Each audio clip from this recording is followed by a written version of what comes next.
아직도 가끔 보면 나오는데 차임표에 분노의 양치질, 과도한 힘으로 좌우로 계속 이렇게 문지르는 방법으로 양치를 하는데 치아에 가장 안 좋은 양치질 방법이고요. 양치질은 기본적으로 잇몸에서 치아 머리 방향으로 쓸어내리듯이 하는 게 가장 올바른 양치질 방법이기 때문에 그렇게만 양치질을 하셔도 치아가 패이는 거를 예방을 하실 수가 있고요.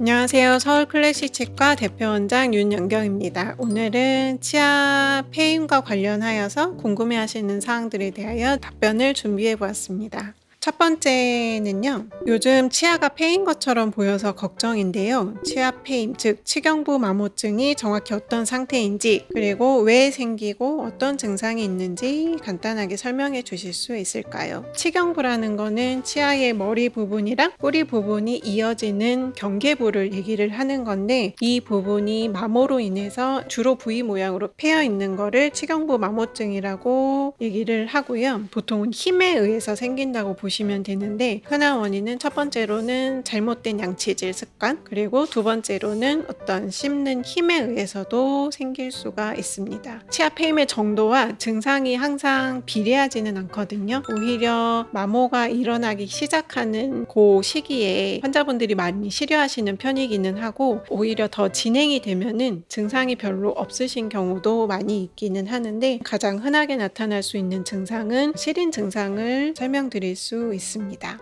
두 번째는 겉으로 보면 분명 치아가 패여 보이는데 통증이 전혀 없는 경우도 있더라고요. 이런 경우에 치료를 받지 않아도 괜찮은 건가요? 또 패였는데 통증이 없는 이유가 무엇인지도 궁금합니다. 치경부 부위가 마모가 일어나는 원인은 치아의 머리 부분은 범랑질이라고 하는 가장 겉에 있는 껍질이 있는데, 치아의 윗부분에서는 두꺼운 편이지만은 뿌리 쪽으로 올수록 점점 얇아지게 되거든요. 그래서 외부 자극에 대한 저항성이 떨어질 수밖에는 없는데, 그러다 보니까 그 부위가 이제 패이는 증상이 잘 일어나기도 하고, 이게 초반에는 겉에 있는 부분이 깎이면서 외부 자극에 민감하게 반응을 하게 되는데, 오히려 패이는 증상이 점점 진행이 되다 보면은 치아 내부에서 스스로 어떤 외부에 대한 방어막을 형성을 하기 때문에 패인 현상이 진행이 돼도 통증이 별로 없는 경우가 많게 되고요. 그렇다고 통증이 없다고 치료를 받지 않아도 되냐 하면 그것은 아니고요. 그 부분을 그대로 뒀을 경우에 점점 마모가 진행이 되기 때문에 가급적이면은 그 부분은 메꿔서 매끈한 표면으로 만들어 주시는 게 좋고, 경우에 따라서는 패여 있는 부분에 음식물이 저류되면서 충치를 또 유발을 할 수가 있기 때문에 패여 있는 부분은 떼우시는 걸 권유를 드립니다.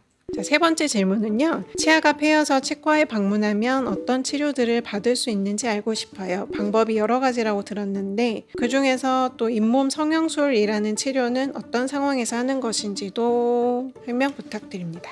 초기 단계에서는 패임의 정도가 심하지는 않는데 시린 증상을 호소하시는 경우에는 지각감인 처치라고 해서 외부 자극에 덜 민감하게 반응하도록 방어막을 도포하는 거라고 생각을 하시면 되고요. 조금 더 패임 현상이 진행이 돼가지고 눈으로 보기에도 명확하게 그 부분이 홈이 파여져 있다고 하면 그 부분을 떼우는 치료를 설명을 드리는데, 보통 레진으로 치료를 하게 되고요. 그렇게 떼어주시면은 시린 현상도 줄어들게 되고 표면도 매끈하게 만들 수가 있습니다. 일반적으로는 이런 방식으로 치료를 하게 되고요. 잇몸 성형술이라고 하는 거는 치근 피개술을 말씀하시는 것 같은데, 패인 현상의 직접적인 치료 방법이라기보다는 잇몸이 내려가서 치아에 뿌리가 노출돼서 치아가 너무 길어 보이거나 노출된 치아 뿌리 부분이 민감하게 반응을 한다거나 하면 잇몸을 덮어주는 시술을 얘기를 하는 거기는 하는데, 사실 이 시술은 흔하게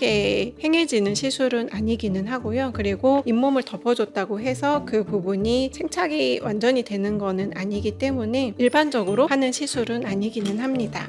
네 번째는 예방 관련 콘텐츠를 보면 올바른 칫솔질 방법과 치약 선택이 중요하다고 하던데, 이게 실제로 예방에 도움이 되나요? 그리고 이미 치아 페임이 있는 사람이라면 어떻게 칫솔질을 해야 하고, 그리고 어떤 치약을 선택해야 도움이 되는지도 알려주실 수 있을까요? 잘못된 양치질 방법의 가장 대표적인 예가 아직도 가끔 보면 나오는데, 차인표의 분노의 양치질, 과도한 힘으로 좌우로 계속 이렇게 문지르는 방법으로 양치를 하는데 치아에 가장 안 좋은 양치질 방법이고요. 양치질은 기본적으로 잇몸에서 치아 머리 방향으로 쓸어내리듯이 하는 게 가장 올바른 양치질 방법이기 때문에 그렇게만 양치질을 하셔도 치아가 패이는 거를 예방을 하실 수가 있고요. 이미 좀 마모가 많이 진행이 되신 분들이나 아니면은 마모 초기 단계에서 시린 증상을 느끼시는 분들이라면은 마모도가 조금 덜하거나 아니면은 시린이에 사용하는 그런 치약을 사용하시면 예방하는 데 조금 더 도움이 될 수 있습니다.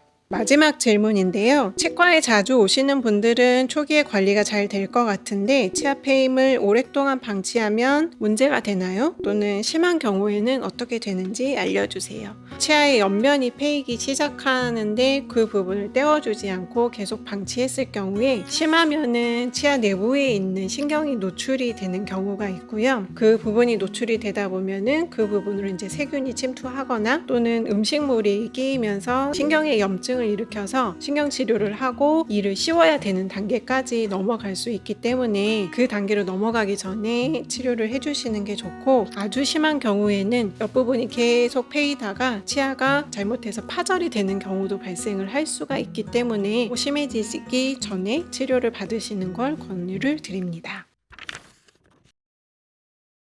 오늘은 치아 페인 관련하여 질문들에 대해서 알아보았고요. 지금까지 서울 클래식 치과 대표원장 윤연경이었습니다.